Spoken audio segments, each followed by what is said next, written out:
ঢাকা চট্টগ্রাম মহাসড়কে যান চলাচল নিরবচ্ছিন্ন করতে সড়কে অবৈধ দোকানপাট উচ্ছেদ অভিযান চলছে। সকাল থেকে অভিযান চালায় জেলা প্রশাসন ও সড়ক বিভাগ। আরও জানব, কুমিল্লা থেকে যুক্ত হচ্ছেন সহকর্মী তানভীর খন্দকার।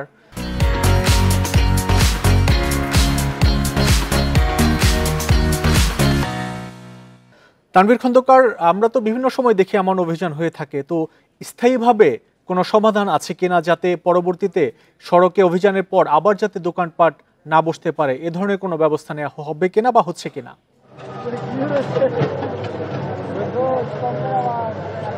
এখানে যিনি অভিযানের নেতৃত্ব দিচ্ছেন জেলা প্রশাসক কার্যালয়ের নির্বাহী ম্যাজিস্ট্রেট মঈনুদ্দিন, তার কাছে আমাদেরও এই প্রশ্নটি ছিল যে বারবার উচ্ছেদ অভিযান পরিচালনা করার পরও কেন এই স্থাপনাগুলো আবার বসে যায়, সেদিকে কোনো দীর্ঘস্থায়ী ব্যবস্থা নেওয়া যায় কিনা। তিনি কিন্তু বলেছেন যে জেলা প্রশাসক কার্যালয় থেকে একদম সুনির্দিষ্টভাবে বলা হয়েছে যে যেসব অবৈধ স্থাপনা উচ্ছেদ করা হচ্ছে সেগুলো যেন না বসে, বরং এই জায়গাগুলোতে কিভাবে যাত্রী সাধারণের সুবিধার জন্য বাস বে তৈরি করা যায় অথবা বিশ্রামাগার তৈরি করা যায় সেই বিষয়টি তারা লক্ষ্য রাখবেন। আর ভবিষ্যতে যেন এই অবৈধ স্থাপনা আবারও মহাসড়কের আশেপাশে না বসে সেই বিষয়টি খেয়াল করবেন। আর আজকে যেই এই জায়গাতে উচ্ছেদ অভিযান চলছে সেটি হচ্ছে কুমিল্লার চান্দিনা বাজার এলাকায়। ঢাকা চট্টগ্রাম মহাসড়কের অন্যতম ব্যস্ততম পয়েন্ট এটি। এখানে আমরা দেখেছি যে সকাল থেকেই জেলা প্রশাসক কার্যালয়ের নির্বাহী ম্যাজিস্ট্রেটের নেতৃত্বে সড়ক ও জনপথ বিভাগের দল এবং জেলা পুলিশের সহায়তায় কিন্তু এখানে উচ্ছেদ অভিযান পরিচালনা করা হচ্ছে।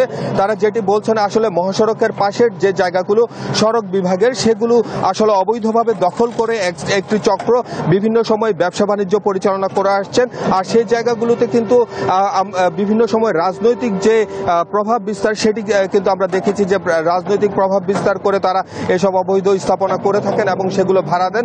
আর জেলা প্রশাসক কার্যালয় কিংবা সড়ক ও জনপথ বিভাগ, হাইওয়ে পুলিশ, তারা বিভিন্ন সময় এইসব অভিযান পরিচালনা করে থাকে, কিন্তু ভবিষ্যতে এর কথা ভেবে কিন্তু এইসব অভিযান দেখা যায় যে দীর্ঘস্থায়ী হয় না। তারা শুধুমাত্র এই অভিযানটি পরিচালনা করে থাকেন। কিন্তু এবার আমরা যেটি দেখেছি যে কিছুদিন আগে নিমসার বাজার এলাকায় যে অভিযান পরিচালনা করা হয়েছে সেটি কিন্তু বিশাল আকারে অভিযান ছিল এবং সেখানে কিন্তু বিভিন্ন রাজনৈতিক দলের অফিসগুলো যেগুলো সেগুলো কিন্তু ঘুরিয়ে দেওয়া হয়েছে এবং তারা এখন যেটি বলছে যে আসলে মহাসড়কে যান চলাচল নিরবিচ্ছিন্ন করার জন্য এই অভিযান পরিচালনা করা হচ্ছে। সেখানে কারো প্রভাব কিংবা কারো কোনো কথা শোনা হবে না, এই জায়গা যেন শুধুমাত্র জনগণের সুবিধার জন্য ব্যবহার করা যায় সেই বিষয়টি তারা আসলে ভেবে দেখবেন। তো আজকে সকাল থেকে চান্দিনা বাজার এলাকায় অভিযান পরিচালিত হচ্ছে। আগামী সপ্তাহে গৌরীপুর বাজারে অভিযান হবে বলে আমাদেরকে জেলা প্রশাসক কার্যালয় থেকে জানানো হয়েছে। তো এই ছিল আসলে কুমিল্লা থেকে আমার কাছে অবৈধ স্থাপনা উচ্ছেদের সর্বশেষ খবর।